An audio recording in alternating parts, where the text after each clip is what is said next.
Okay, excellent. All right. Any questions from last time?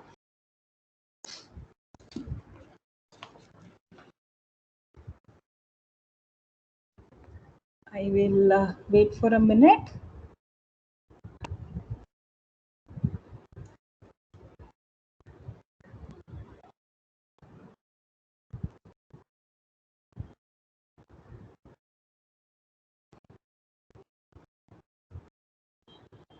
Okay. So shall I assume there are no questions?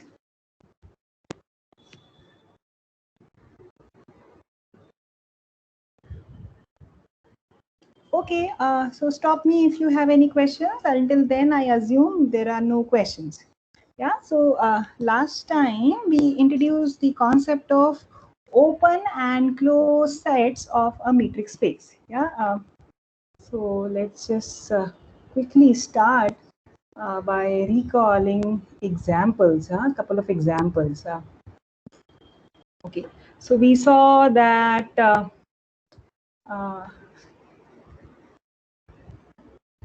a set E subset of a metric space X, so XT is a metric space here, yeah, so let me write that. So let XT be a metric space and E is a subset of X.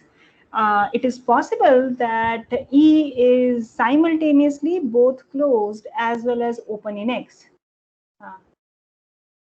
Can be both closed as well as open. Yeah, let's take some more examples. Yeah, let's so over here let's consider E as the following set. Yeah, so I'm going to consider it as 1 by n such that n varies in the set of natural numbers. Yeah, so I am considering here over here E is a subset of the real line, where the metric space under consideration is where this is the Euclidean space with the usual metric, yeah, and the metric D is given as the absolute value, the distance, the Euclidean distance between x and y for any two real numbers. Yeah. So unless otherwise stated, we are so far sort of looking at examples in the real life. Yeah, we will sort of look at more interesting examples also, but let's just get comfortable with this notion in at least the real line first. Okay. So does everybody see what is that I'm talking about? I'm looking at this set and the question I am asking is E open or closed or both or whatever? So let's look at the first thing. Is E open in R? Yeah, so the question is, this is the question. Yes, yeah, is E open in R? Yeah, that's the question that I am trying to ask. So let's recall, when do we say a E subset of X in a metric space XT is open? If for each point of E, there is a neighborhood of that point that is entirely contained in the set E, correct? Is that okay? Yes? Yes, yes. So yes, for example, in this example, so if the point 0 is marked here on the real line, the point 1 is marked here, what is my set E? The set E consists of, so 1 by 2 is in the set E, the point 1 is in the set E, and then, you know, there are points like 1 by 4, 1 by 3, you know, and things like that. Correct? And so on, right? And we have already worked it out, right? So what do neighborhoods look like in the Euclidean metric space? Neighborhood around a point x0 look like a tiny interval around the point x0 of the form x0 minus epsilon, x0 plus epsilon, right? For example, if I am interested in finding out a neighborhood of the point 1 by 2, it will look like something like this. Yeah, so this I am marking it in green. What is it?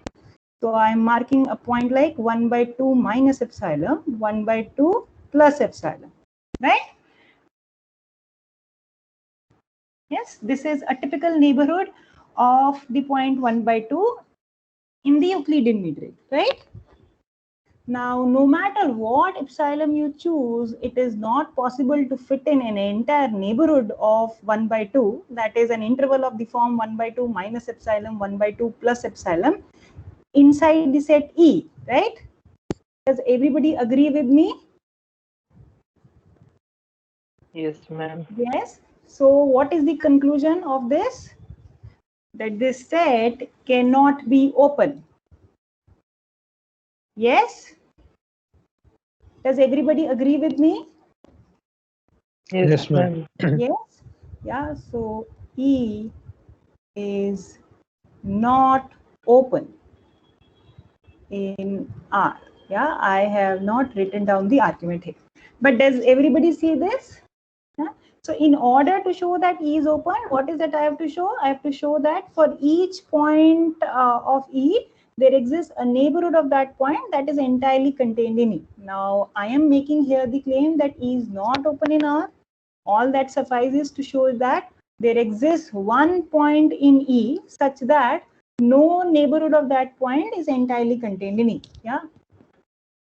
Is that okay? Is everybody with me? Yes, ma'am. Yes? Yes, Ma'am, ma'am. can you please repeat once? So okay, all right. So all I'm trying to say is so let me write down if students are confused. Yeah. So how do I say this? So let me say for the point 1 by 2, which is an element in the set E, 1 by 2 minus epsilon, 1 by 2 plus epsilon. Now this cannot, well, not cannot, well, let me sort of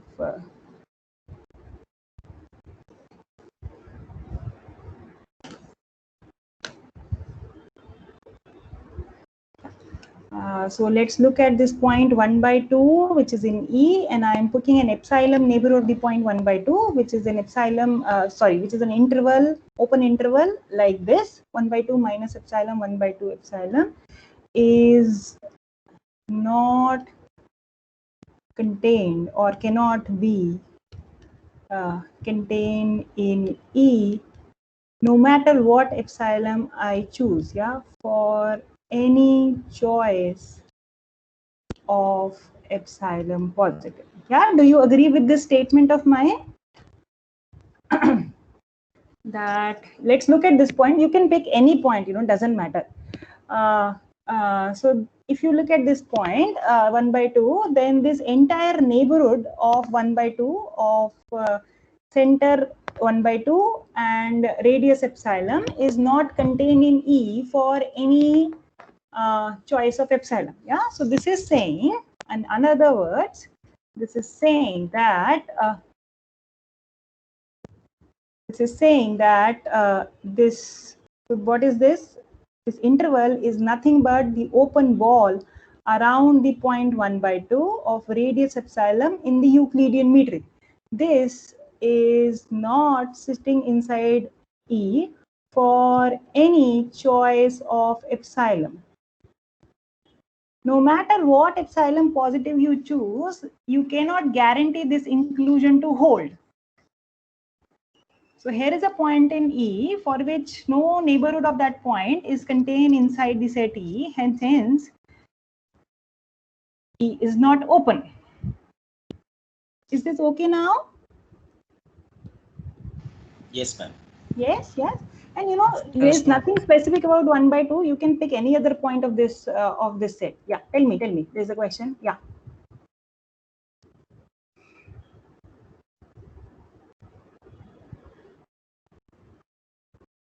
Somebody wanted to say something? No, ma'am. Okay, all right, Ma'am? excellent. Yes, yes, yes. Tell me. If in the question we have n belonging to R, If in the question you have n belonging to R, okay. See, n Then- belonging to R doesn't make sense. N cannot be 0. yeah, not equal to 0, Okay. non-zero R, then will it be open? So then, you know, if you have n belonging to R, then that set is R minus 0, right? Hmm. So here is another question. Let me just write that down. So I wanted to say some more thing about this question. So let me go to the other page. Yeah. So here is a different question being asked. So let's look at the set E, which is 1 by n, such that n belongs to R and is not 0, correct? Yes. So then this set is exactly this, isn't it? Yes, ma'am. Yes, this is the real line except the origin, except 0, right?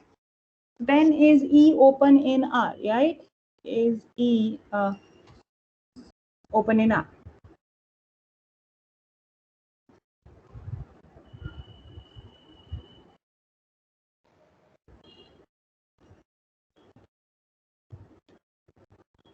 Yeah. It is open.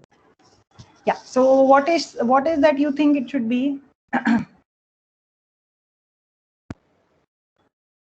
Hmm. I think it should be Open, sir. open. Sorry. I think it should be open. Yes. So what do you say? You know, you pick any point in this set, and if you are able to say that for each point in R minus 0, if you can find a neighborhood of that point which is entirely contained in R minus 0, we'll be done. Can you do that? Yes, ma'am, because Yes. So every see, neighborhood will have yeah. So all infinite you have values. is just you have dropped this point, which is the origin. So then, do you think this is true? I think so. And so try to write down an argument. No, this is simple. Yes, it just follows from the definition. Yes, Okay. and please write down an argument. Right? Okay. Is that okay? Yeah. So for now, I will go back to what I was trying to discuss. So is this part all right with everybody present here? Yes, ma'am. Yes. Okay. Yes, ma'am. Okay. Yes, So ma'am. let's make an extension. So I wanted to say something more about this example. So this is E. So I am still with the same set. Yeah. So the same set. Remember, yeah, 1 by n, where n is allowed to vary over the set of natural numbers. And I'm looking at it in the Euclidean space. And the question I am asking is E closed in R? Yeah, so when I say E closed in R, if nothing is written, it means the Euclidean metric on R, right? For example, I can also ask the same question, what happens if E is closed in the discrete metric on R, but that's not what I am asking at the moment. Unless and until it's written separately, it's specified, you will assume that R is the Euclidean metric. Anyways, the question is E closed in R, right? Okay. So let's recall, when do we say a set E is closed? A set E subset of X is said to be closed in the metric space Xt if and only if it contains all of its limit points, right? So what is that we have to do here? We have to find limit points of the set E to begin with. Is that okay? That's the first thing. So what do you think? And so what do you think? Ma'am, 0 doesn't belong to E, but it is a limit point. Okay, so the suggestion is that let's look at this. The statement is that 0 clearly does not belong to E. That's the first observation. And the claim is that 0 is indeed a limit point of the set E. Right? So why is 0 a limit point of the set E? If I claim that 0 is a limit point of the set E, what is that I have to show? I have to show that every neighborhood of 0 must contain a point of E different from 0. Yeah, so let's write a small argument here. Since every neighborhood of 0, so since for epsilon positive, What do neighborhood of zeros look like? 0 minus epsilon, 0 plus epsilon. This contains a point of E, contains point of E different from 0. So why is this the case? Why is this true?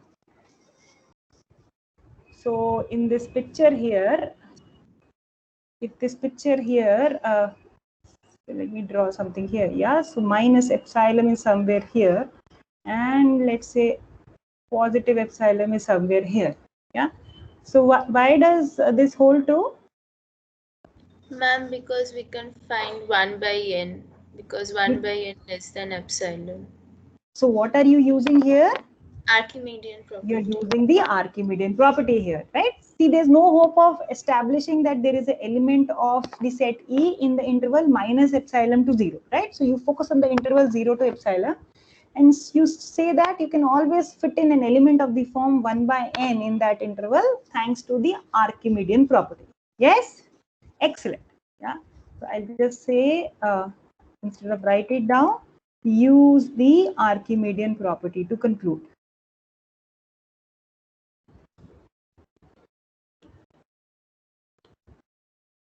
Is that okay? Everybody with me up till this point? Yes, ma'am. Yes. Okay.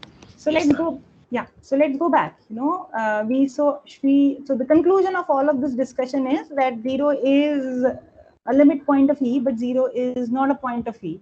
So the conclusion of all of this discussion is that E is not closed in R. Correct? Is that okay? Yeah.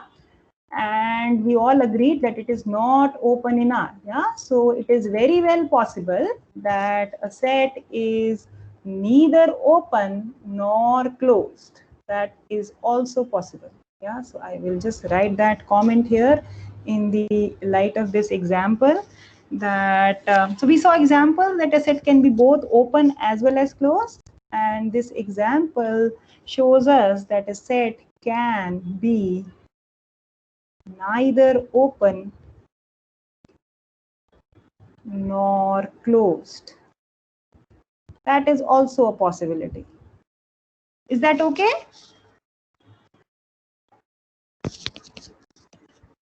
Yes? Yes, ma'am. Okay, excellent. All right. So with this example, let's see a proposition.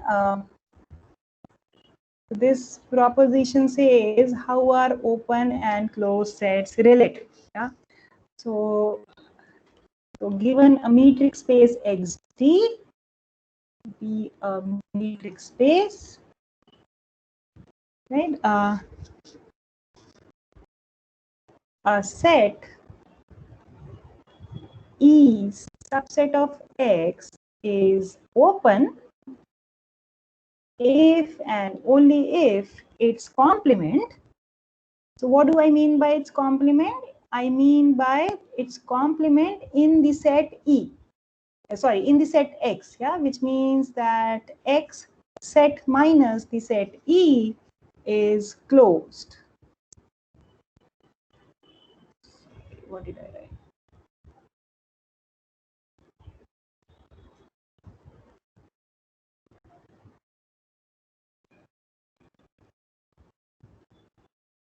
Right?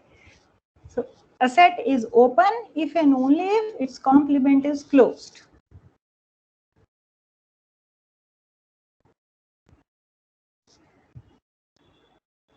So I hope the statement of the proposition makes sense to everybody.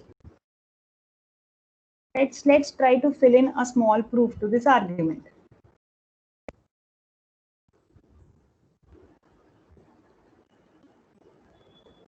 Yeah, so is the statement okay? Yes, ma'am. Yes? Yes, ma'am. All right. So let's try to do one way, and so let's see. Let me try to sort of give you one way proof, and the other way maybe I'll leave it as an exercise. But let's see. So let's suppose one way. So suppose that E subset of X is open. Yeah. So what is that we have to show? I need to show that the complement of E is closed. Yeah. So let me also write that. We need to establish that the complement of E is closed in X, right?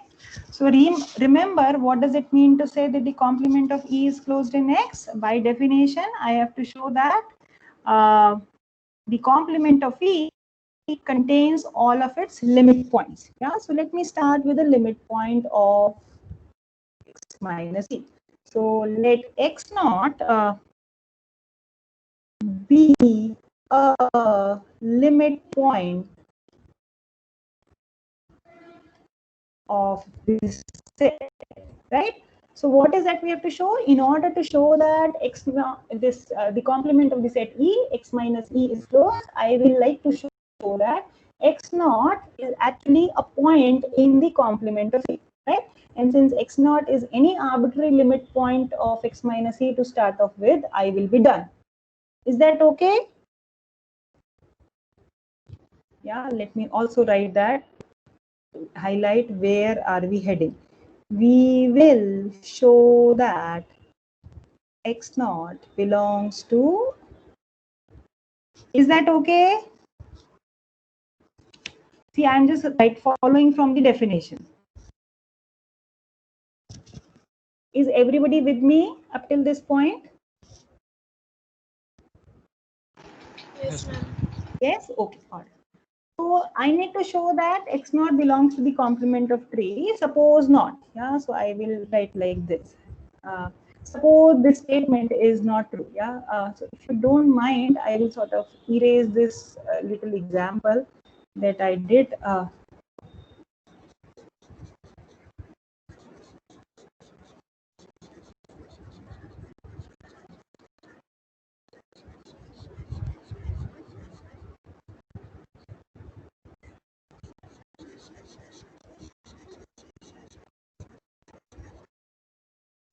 All right. Okay. Okay. So where am I? Yeah. So suppose not. So suppose not. Suppose that let, if possible, on the contrary, X naught does not belong to the complement of E. Yeah. So what does it mean? It exactly means that X naught belongs to the set E. And what is that we know about E? E is open and X naught is a point of E. So by definition, the set E contains a neighborhood of the point X naught. Yeah. So hence, by definition, there is a neighborhood. So how do we label this neighborhood? This is a neighborhood in the metric D around the point X naught. Some, yeah, which is entirely contained in the set E. Yeah, this is using the fact that the set E is open. Yeah. So, you know, if this neighborhood is contained in the set E, evidently this neighborhood, this entire set, cannot intersect the complement of this set. Yes, which means that if I take the intersection of this neighborhood with the complement X minus E, that should be an empty set, right? Is this okay? Yes, ma'am. Yes.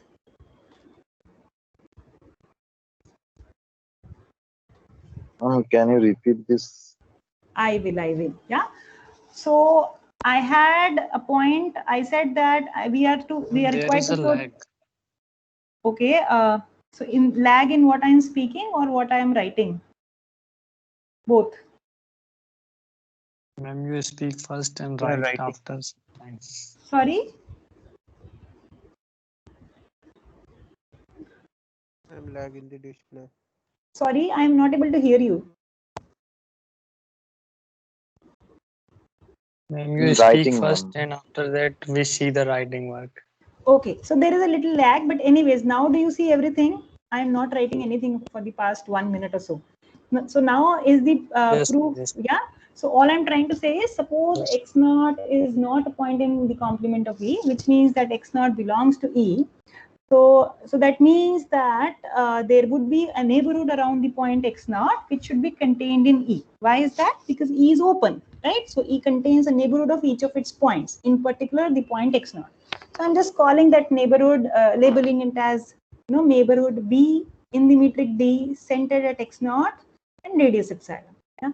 So if this neighborhood is entirely contained in E, that means that this neighborhood does not intersect with the complement of E, right? Which exactly means this, which I have written in mathematical, symbols.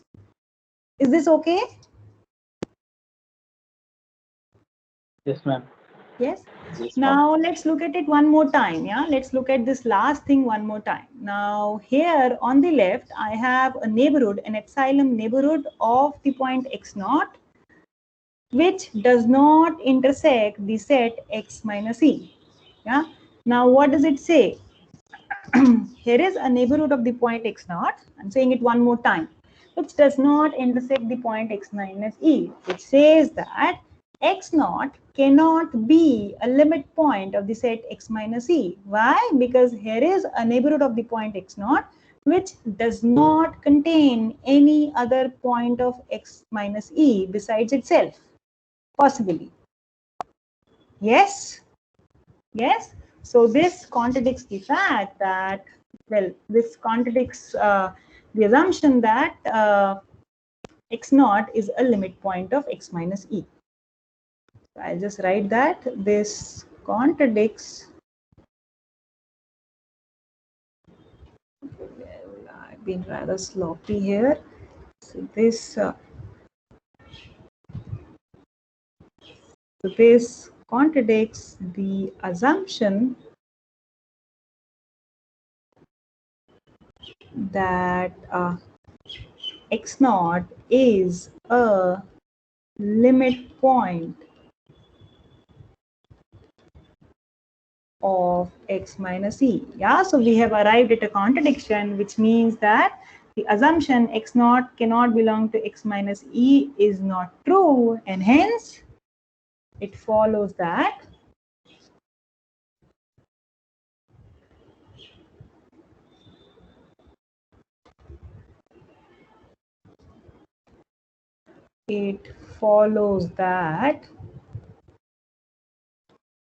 x naught must belong to the set x minus E, and since x naught was any arbitrary limit point of x minus E, we are done.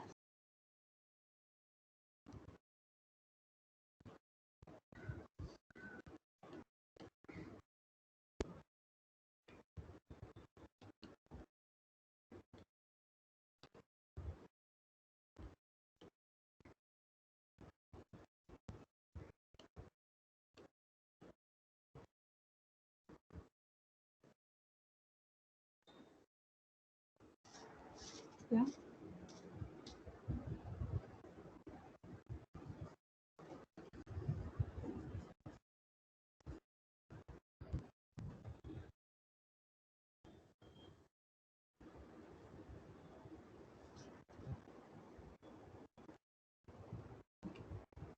All right.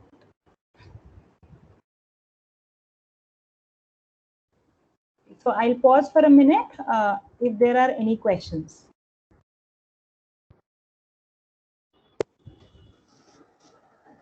Ma'am, can you please explain the contradiction part? So all I'm trying to say is, let's look at this. Yeah, we have been able to show that there is a neighborhood of the point x naught which does not intersect x minus E. This cannot happen if x naught is to be a limit point of x minus E. We assume that, right? X naught is a limit point of x minus E. Now, if x naught is a limit point of x minus E, then every neighborhood of, this eraser was on. Yeah, sorry. So if x naught, if x naught, by assumption x naught is a limit point of x minus E, so every neighborhood of x naught must intersect the point x minus E, in fact, in a point different from x naught. But here we have demonstrated there is one neighborhood which does not follow this. This cannot happen. That's all I'm trying to say. Okay, ma'am. Yeah, that's all I'm trying to say. I'm just using the fact that x0 is a limit point. Is that okay? Yes, ma'am. Yeah. So this was one way which showed that if E is open, then its complement is closed. Yeah. So very similar is the other way, but maybe since some of you are confused, let me just quickly write down the proof of that also. Yeah. So what is that I have to show? So I'm moving to the second part of it. So does everybody realize what are we trying to show? We are trying to fill in a proof to this proposition. We showed one part of it, that if E is open, then its complement is closed. Now I am looking at the other part. I will assume that the complement of E is closed and try to show that E is open. Is that okay? Is this okay? Yes, ma'am. Yes. Yes, ma'am. So suppose that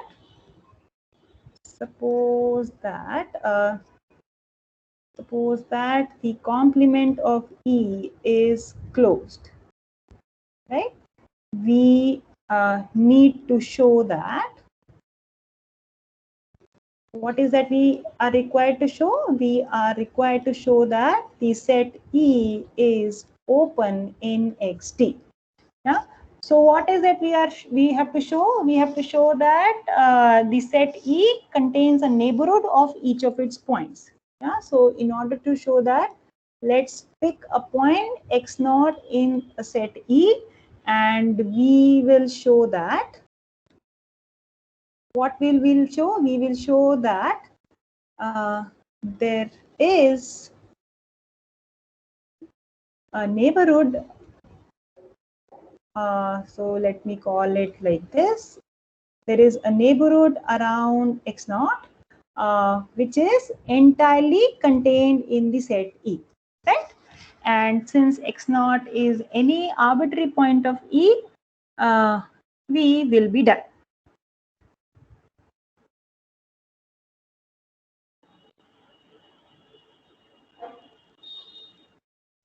Is this okay? Everybody with me up till this point?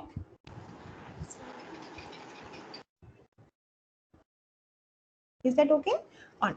Okay. So let's pick a point x0 in E. Right now, x0 is a point in E. Clearly, it means that x0 cannot be a point in the complement of E. Right now, what is that we know about the complement? We know that the complement of E is closed, which means that the complement of E contains all of its limit points. Now, if x0 is not in the complement of E, clearly x0 is not a limit point of the complement of E.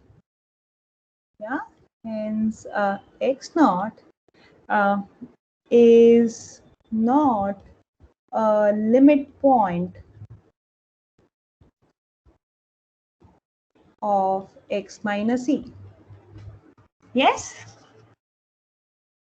So I'm using the fact here that x minus E is closed.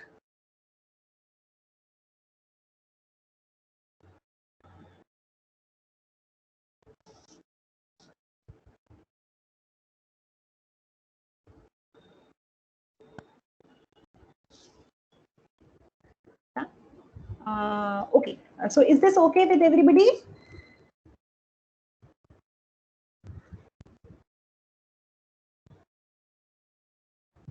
Yes, ma'am. Yes, okay, excellent. So x0 is not a limit point of x minus E. Now, what does it mean to say x0 is not a limit point of x minus E?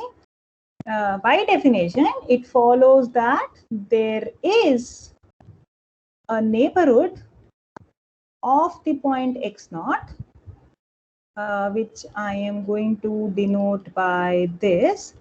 Some epsilon positive, so there exists some epsilon positive and a corresponding neighborhood of the point x0 that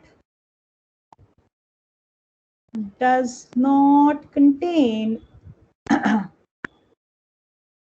that does not, sorry,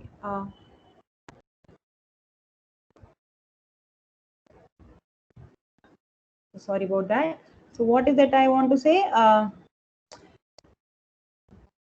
So far I've been able to show that x naught cannot be a limit point of x minus e, which means that there must be a neighborhood of the point x naught that does not contain a point of x minus e except possibly the point x naught.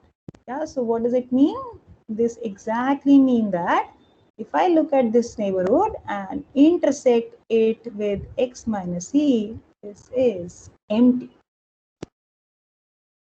Yes. Is this okay? This is just by the definition that x naught is not a limit point of x minus e. That guarantees me an existence of a neighborhood satisfying this. Is this okay? Yes, ma'am. Yes. Now, clearly, if this neighborhood does not intersect x minus e, it follows that this neighborhood of x naught, the one written above, must be entirely contained in the set E, because the set X is the union of the set E union, its complement.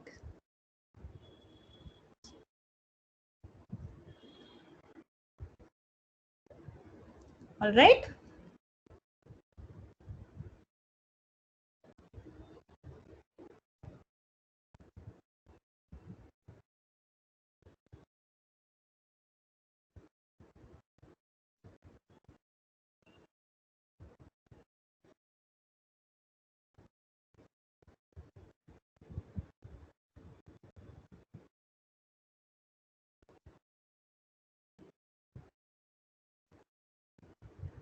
Everybody with me up till this point? Yes, ma'am. Yes. Yes, Okay. ma'am. So what is that we have been shown? We have been able to show that we started with the point x naught in E, and so here I am, and we have been able to show that there is a neighborhood of this point x naught which is entirely contained in E. So E contains a neighborhood of the point x naught. And x naught is any arbitrary point of E. So E contains a neighborhood of each of its points. So the conclusion is E must be open. Yeah, that's what I'm going to write next. Since x naught is any arbitrary point of E, we are done.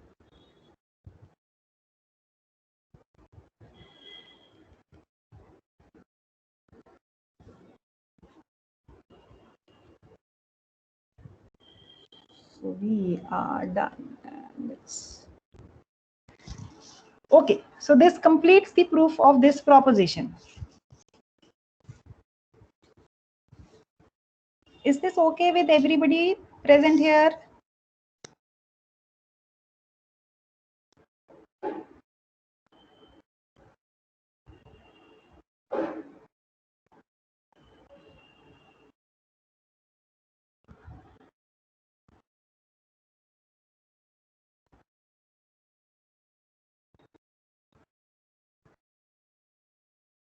Okay, so shall I take it as a yes and we go ahead?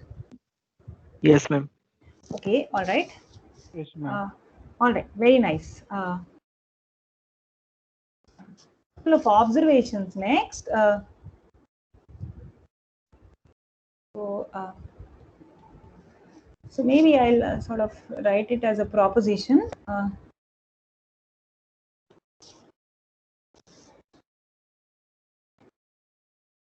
Okay, first part. So we now have a good understanding of what is an open set, what is a closed set. We have seen some examples and non-examples. So the next thing is union and intersections of open sets. So the first statement I am making is the union of an arbitrary collection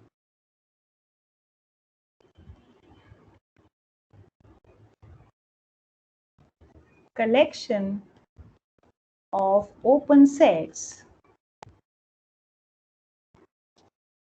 is open. Yeah. So if U alpha is an open set for each alpha and you take the union of U alpha, that is also open. And I am not making any statement about if this is a finite collection or an infinite collection. Everything is open.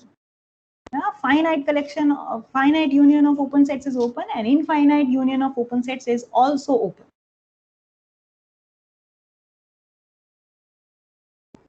Does everybody follow this statement?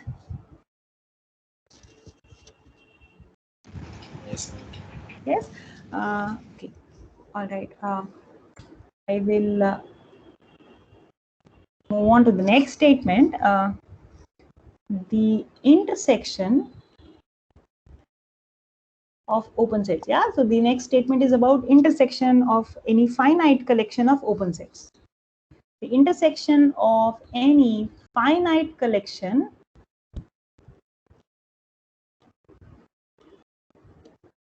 of open sets is open.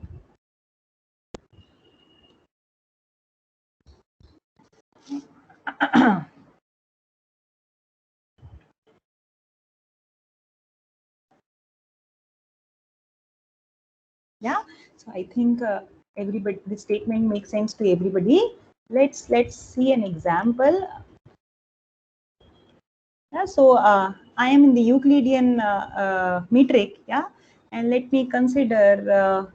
Let's consider sets like this. Yeah, so I am considering. So G is the open interval 0 to 1 plus 1 by n. So there is a subscript n. So I am going to allow this little n to vary above the set of natural numbers.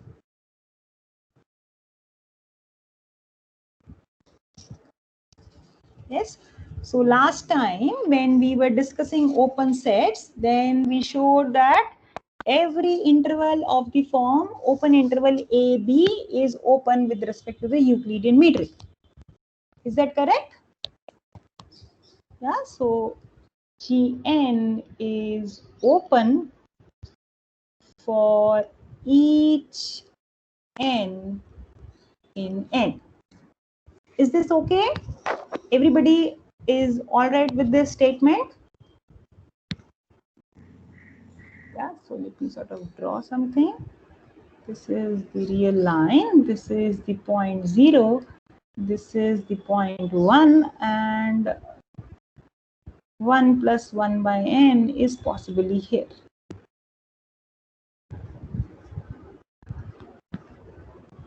Okay.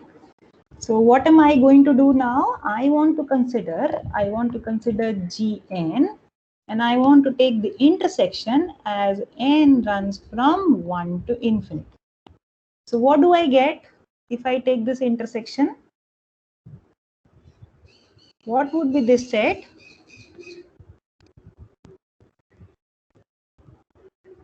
Zero to 1. 0 to 1, that is correct. But should I write an open one or a closed one? Open 0 or a closed 0? And how about 1? Which one? Close both sides? Open 0, close 1. So open 0. And closed 1. Everybody agrees it should be a open 0. And how about 1? Closed. I Should think be a closed 1, right? Everybody agrees? Because 1 is an element of Gn for every little n.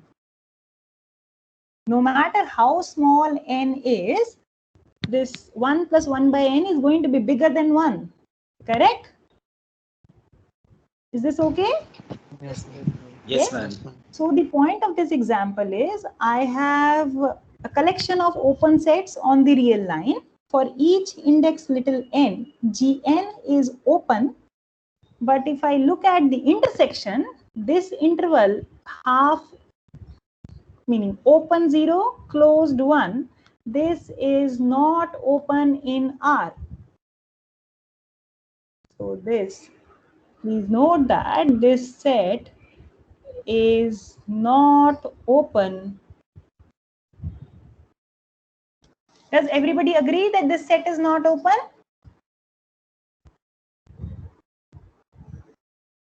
Yes, ma'am.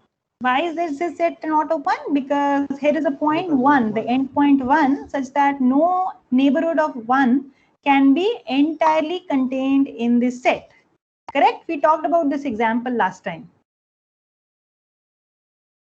Is that okay? Yes, ma'am.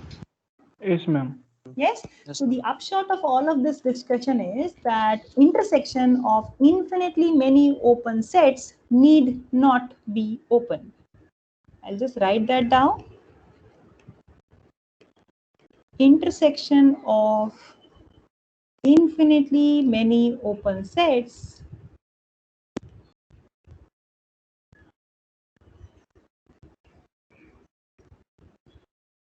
need not be open. Yeah, this example shows that each of these sets Gn was open, but when I took the intersection n varying from 1 to infinity, the intersection was not open. Right?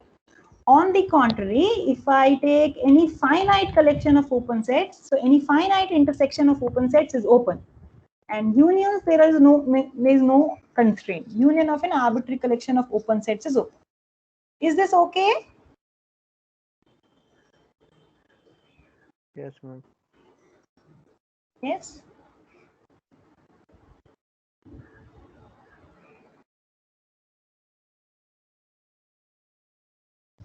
Everybody with me? Yes, ma'am. Yes, ma'am. Yes. Okay. All right. So I will sort of leave the proof of proposition statement 1 and 2 for you to figure out on your own. Yeah. All you have to do is just write down and you will get the result. Right. Please do that. I'll write that. So proof. So I'll write it as an exercise. Please do try that. Yeah. Okay. There are corresponding statements for closed sets. Yeah. So I would like to talk about union of an arbitrary collection of closed sets and ask similar question. You know, intersection of a finite collection of closed sets and intersection of an infinite collection of closed sets. Yeah. So what is it we have done? We have made some statements about open sets and we have sort of figured out a relation between open sets and closed sets. What is that? A set is open if and only if its complement is closed. Yeah, so I'm going to use that property. So how do I go from open sets to closed sets? I use the De Morgan's law. Yeah, so let me just write down. We call the De Morgan's law.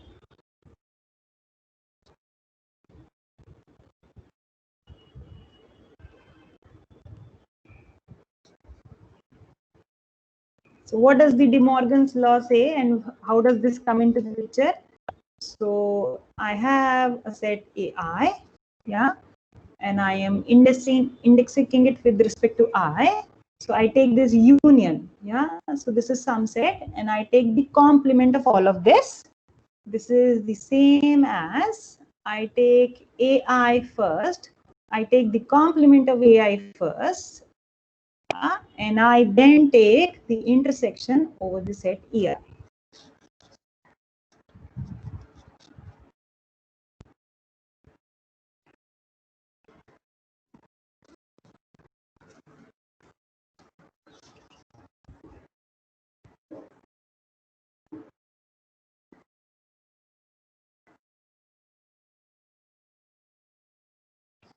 So I believe all of you would have seen this De Morgan's law at some point of time. Is that correct? Yes, ma'am. Yes. ma'am. So assuming that we have filled in a proof to this proposition, we are going to use De Morgan's law to make analogous statements for closed sets, right? So let me write down the statement. Right? Hello, ma'am. Hello, ma'am. Yes. Yes. Tell me. Ma'am, can you please repeat? There was a network issue. What can I repeat? Where were you lost? Ma'am, after you written the statement of De Morgan's law, after that. Okay, so all I'm trying to say is that I'm sure you have seen De Morgan's law at some point of time. Now I am going to use De Morgan's law and this proposition statement above, and the fact that we know that a set E subset of X is open if and only if its complement is closed, to write down similar statements for closed sets. And that's it. That's all. Nothing else did I say. Yeah. Okay. So proposition, the intersection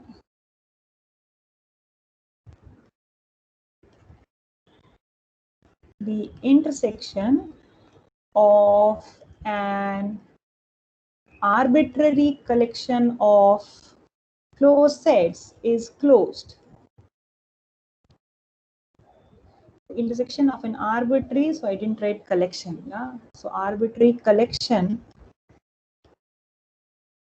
of closed sets is necessarily closed. That is statement number 1. Statement number 2 is the union of any finite collection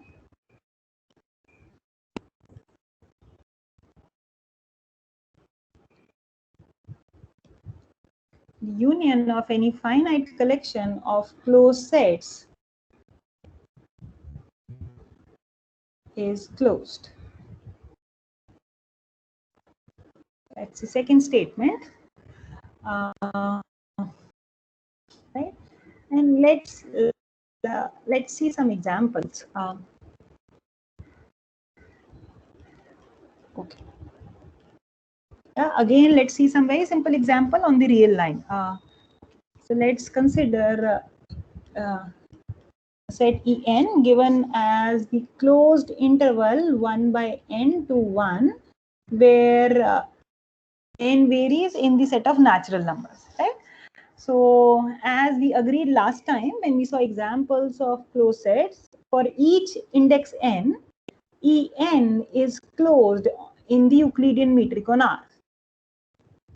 Is closed for each little n. Correct? Is that okay? Yes? Do I take this silence as yes? Yes, ma'am. Yes. Okay, so Yes, ma'am. now let's consider En, and let me take the union from n varying from 1 to infinity. What will I get if I take the unions from 1 to infinity? What will I get? Open 0, closed 1. So the suggestion is that this should be closed 1 and open 0. And clearly this union is not closed. We have also talked about this last time. So what am I trying to show there? Each En is closed, but the union of Ens is not a closed set. So the upshot of this example is that union of an infinite connection of closed sets may not be closed. Yeah, I'll write it down. Union of an of infinitely many. Sorry, I made a spelling mistake.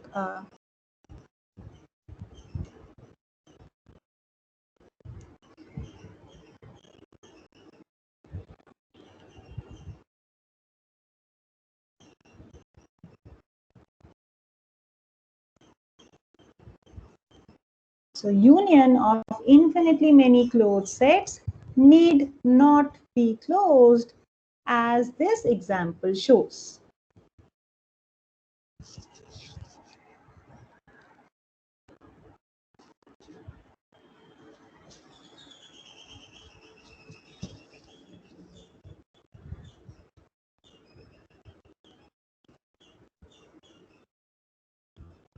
Is this okay with everybody present here?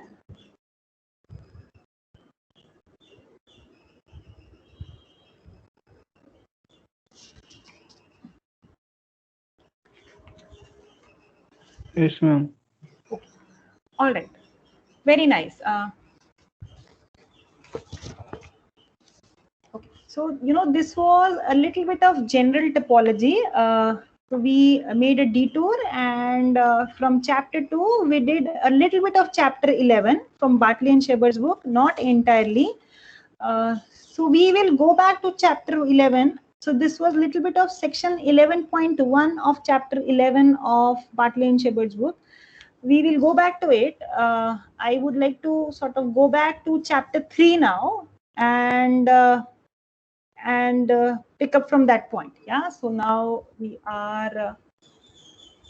Until I'm writing this, I will wait for if there are any other questions. So chapter 3. We are back to chapter 3, sequence and series.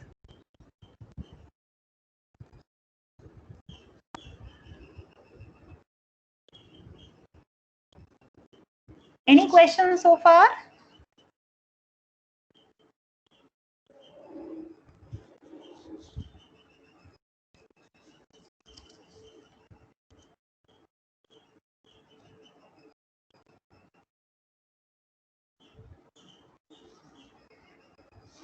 Okay, all right. So then let's start with chapter 3. Yeah. So what is a sequence? Yeah.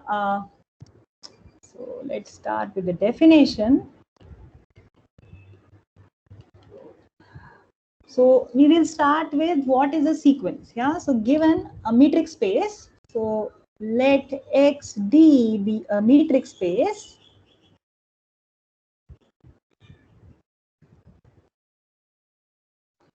A sequence in X is what? What do we mean by a sequence? By a sequence, we mean a function defined on the set n of natural numbers. Yeah, a sequence is a function. So it's a function f whose domain is the set of natural numbers and the codomain is the set X.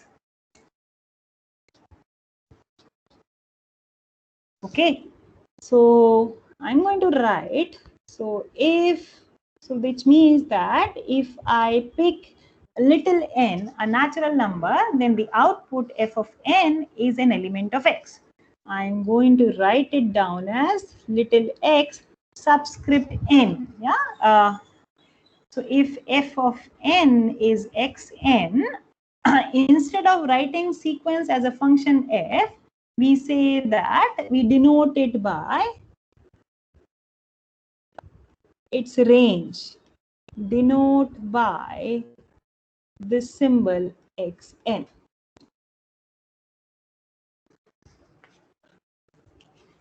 Is this okay?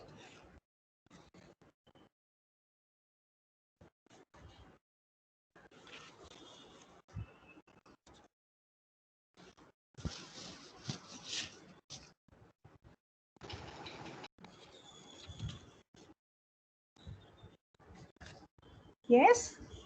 So let's see an example. If you seem to be lost, very simple. For example, I will take the real line with the Euclidean metric.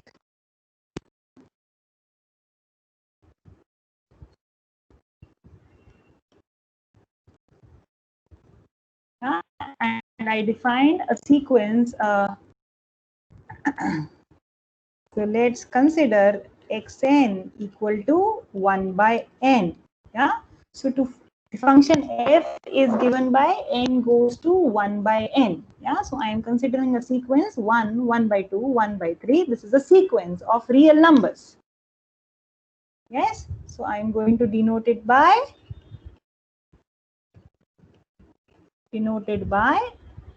this symbol. So curly brackets 1 by n. Yeah. So the underlining, you need to understand that little n here varies over the set of natural numbers. It is not written explicitly when you write this notation. Is this okay? Yes, ma'am. Yes. Yes, In ma'am. fact, you can pick something simpler. You can write let xn be the constant sequence, your favorite natural number. So let's say 5 for each n in n, the constant sequence. Is that okay?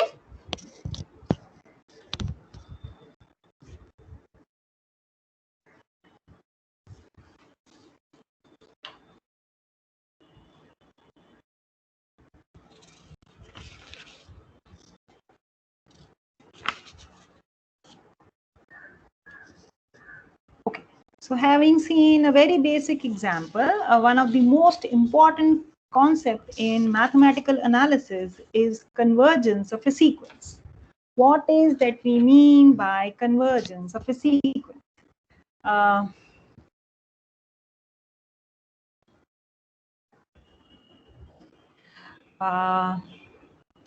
So let me see. Let me write a definition first.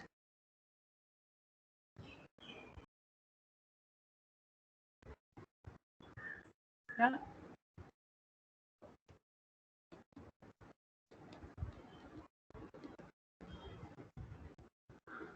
Okay. As before, X is a metric space.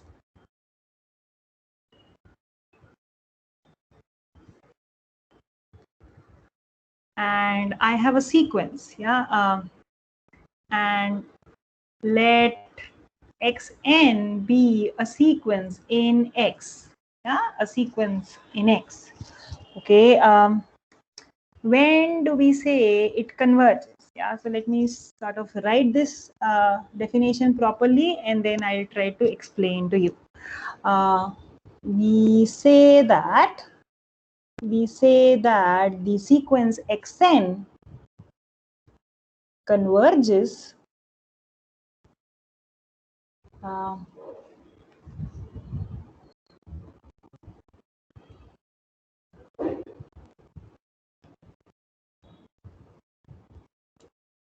so we say that the sequence xn converges to a point of X, converges, let me write this down. We say that the sequence xn converges to the point.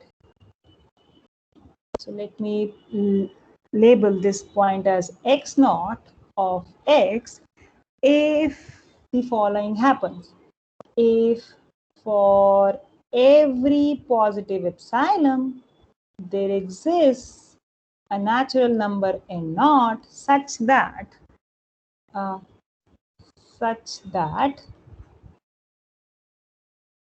the distance between xn and x naught measured with respect to the distance function d can be made smaller than epsilon after the stage n naught. Okay, so let's sort of keep this in mind, and let me try to explain to you what is happening. Okay, so this is some scribbling that we are going to do.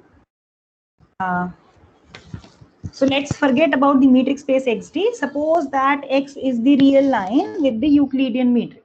Yeah. So I want to say that. So let's see what's happening. Yeah. So suppose that X is this and D is the Euclidean metric.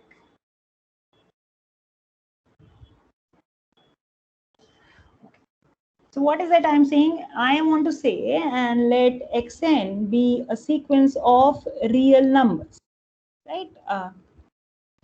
So what is the meaning of a statement that in light of this definition, that xn, the sequence xn converges to x0, yeah? So I'll also write that denoted by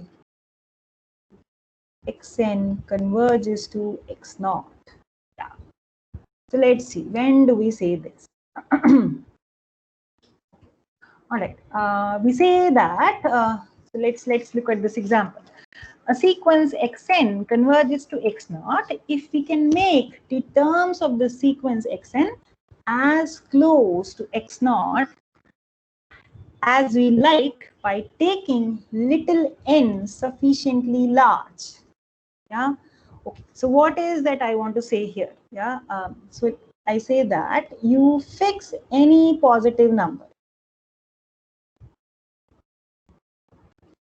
You fix any positive number, and I want to say that I want to make the statement that the sequence xn converges to a point x naught of R, right? So I am going to consider the difference x1 minus x naught. This is the distance between x1 and x2, x naught, x2 minus x naught, x3 minus x naught, and so on. Yeah. The goal is to make sure that the terms of the sequence xn can be made as close to x naught as we like by making n sufficiently large. Now, what is the meaning of this statement that I can make these terms as small as possible? So I want to say that if the sequence xn converges to x naught, then after a stage, the entries from this sequence which I have written, x1 minus x naught, x2 minus x naught, x3 minus x naught, these are smaller than a fixed positive number. So let me write this down. If xn converges to x naught, then the entries, see, I am just trying to sort of explain to you what is happening in the definition, things like that. Yeah.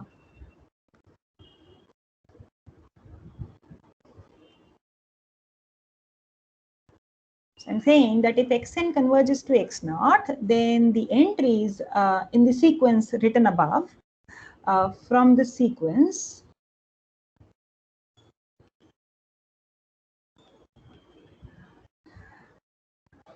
can be made smaller than a fixed positive number.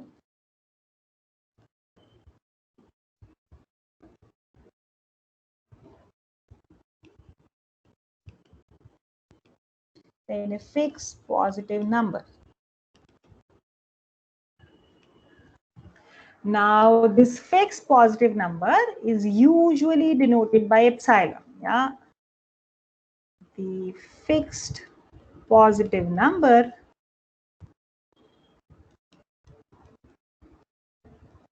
is usually denoted by epsilon, right? And what does this n naught is known? So, so over here in what I've written in black ink, the definition.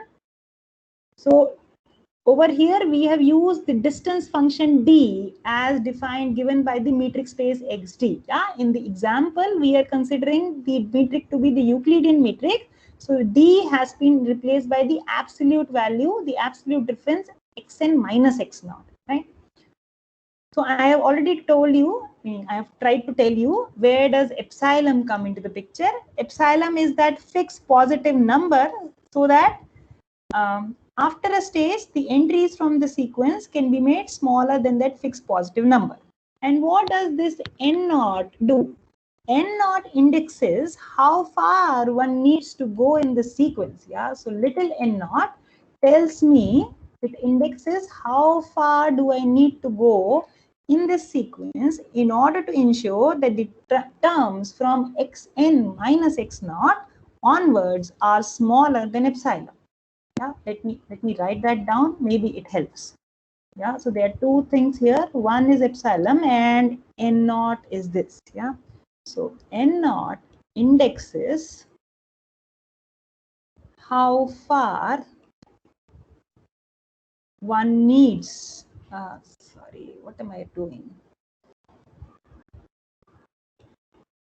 How far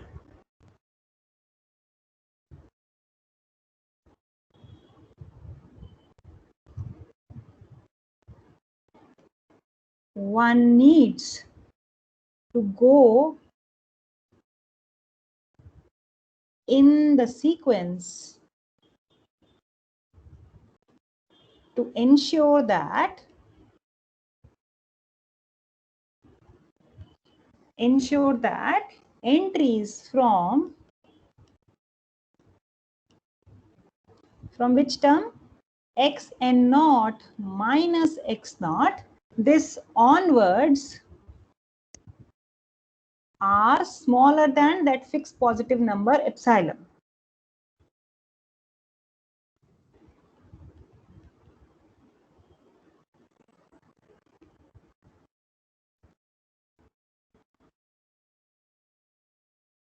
Yeah, so saying that one more time, this is saying that everything after the stage n naught, which means xn naught plus 1, xn naught plus 2, all these terms are sitting inside this epsilon interval around the point x naught after the stage n naught. Yeah, so this onwards is very, very important in this statement. Okay. So the n naught that we get in the definition depends on epsilon and is not unique. Yeah. So let me go back to the definition now. Yeah. So let's go back here. Again, so this example was to illustrate what is happening. Now we are in the general setting. Yeah.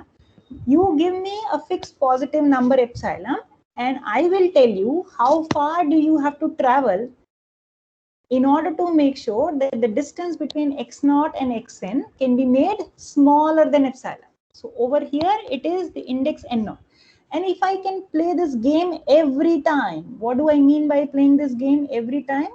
If you give me an epsilon and each time I am able to tell you an index n naught, so that, listen, you go back, you go forward up to stage n naught, and beyond that all terms will be closer to x naught by distance epsilon. If I can play this game for every epsilon, if I can demonstrate to you there is an n naught existing corresponding to every epsilon, we say that the sequence xn converges to x naught.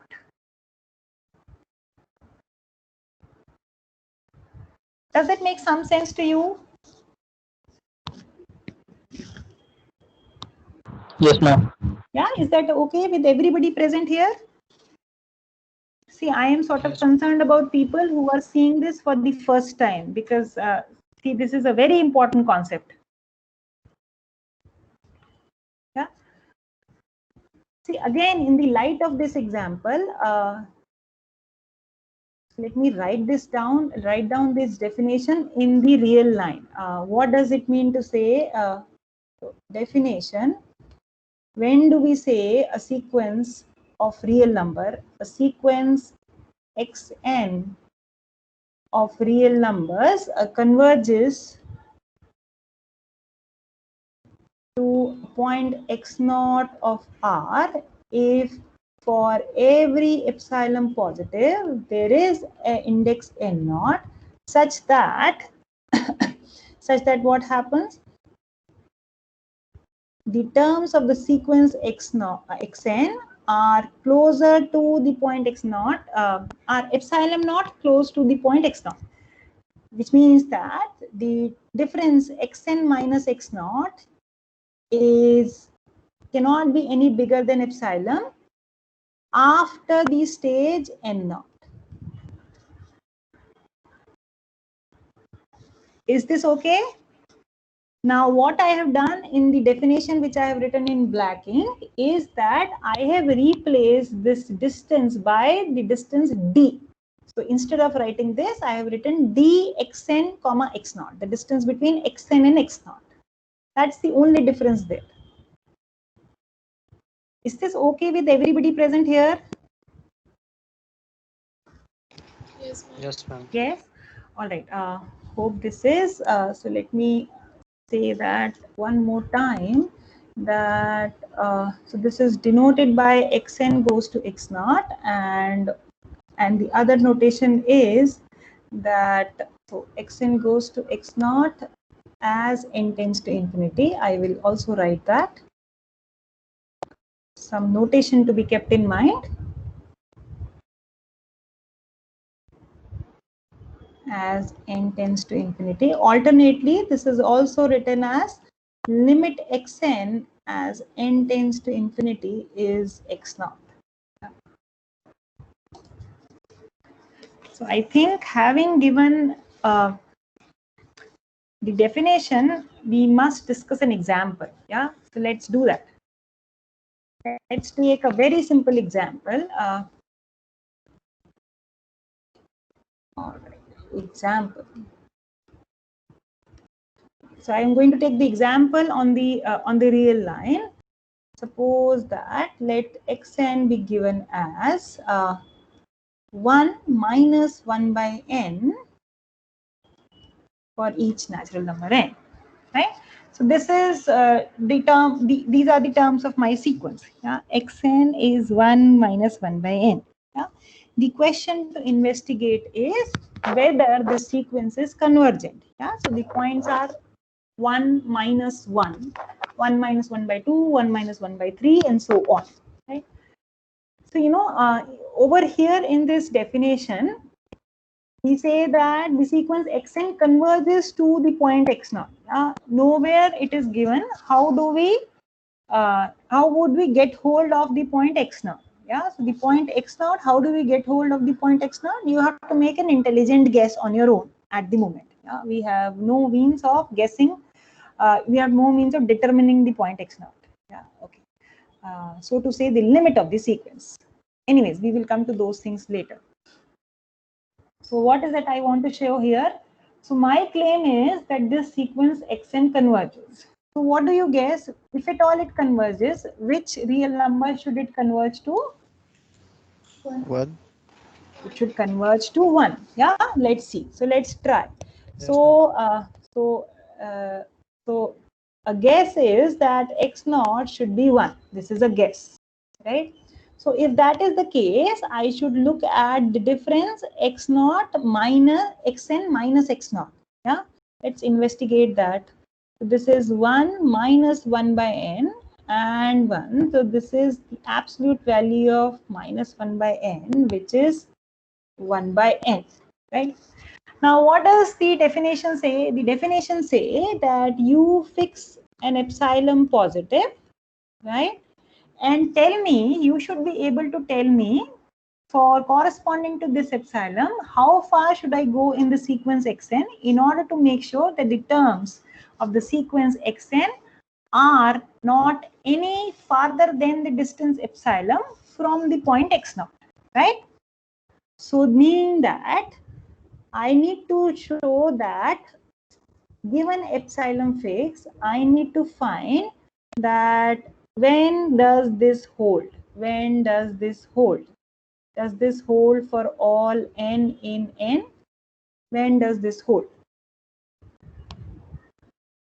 Something like this, right? So all of this is just scribbling, right? So our little analysis shows that this turns out to be 1 by n, right? Now, clearly 1 by n is less than epsilon. This does not hold true for all n in this integers n, right? So when can I make sure this is true? When can I make sure this can be done? When n is greater than 1 by epsilon. When n is greater than 1 by an epsilon. So now, if I choose little n greater than 1 by an epsilon, then 1 by n would be less than epsilon. So how can I do that? I need to tell you, okay, beyond this stage, beyond this index n naught, all little n's would be greater than. So what is it I want to say? Please determine for me. Sorry, where is the pointer? So you determine a stage. You determine a stage n naught. Determine n naught so that what is it I want? So that if n is bigger than n naught, then I want that xn minus x naught, which is exactly this. This should be less than epsilon. I want this to be done, right? This is what I want. So what should be my choice of n naught? I need to choose n naught such that whenever little n is to the right of n naught, whenever little n is bigger than n naught, then this is true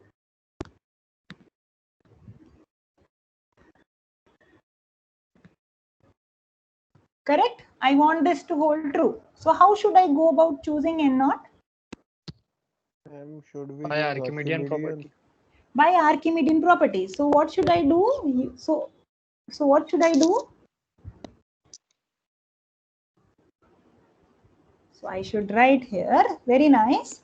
Use the Archimedean property.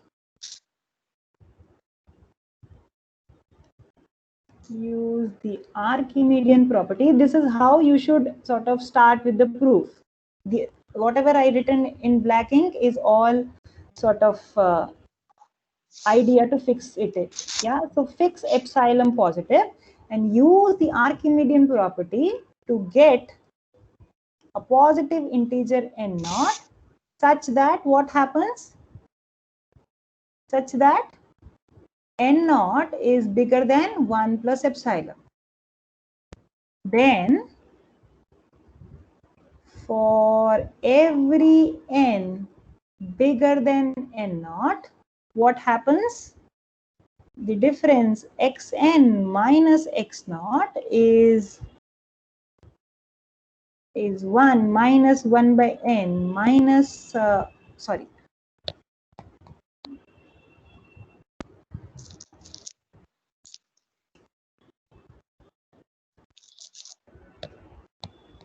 So having chosen n naught as given by the Archimedean property, I will have the following. That whenever n is bigger than n naught, the difference 1 by n can be made smaller than epsilon, and hence the sequence xn converges to 1 as n tends to infinity in the sense of definition given above. Is this okay with everybody present here?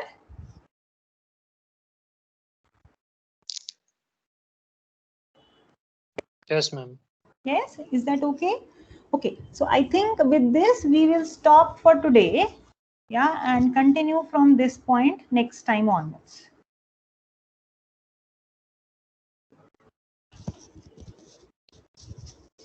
Unless there are any questions. Ma'am? Yes, tell me. Ma'am, can we take n naught as box of 1 by epsilon plus 1? Yeah, so there is other choices also. So you are taking the greatest integer, yeah, something like that will also work. Okay. Yeah, something like that will also work. Yeah. All you have to ensure is that n naught is an integer, which you have done by taking the greatest integer function, satisfying this. That will also work. Yeah, good. Yeah, so as I said, n naught depends on the point epsilon, and as you are trying to suggest, the choice for n naught is not unique. Yes, ma'am. Correct? Yes, ma'am. Yeah. So again, please note that whatever I have written here in black is just to sort of motivate you as to how to get hold of n naught. You should write down here. This is the way in red ink what I have written is the way you should write down the argument. Okay. Any further questions?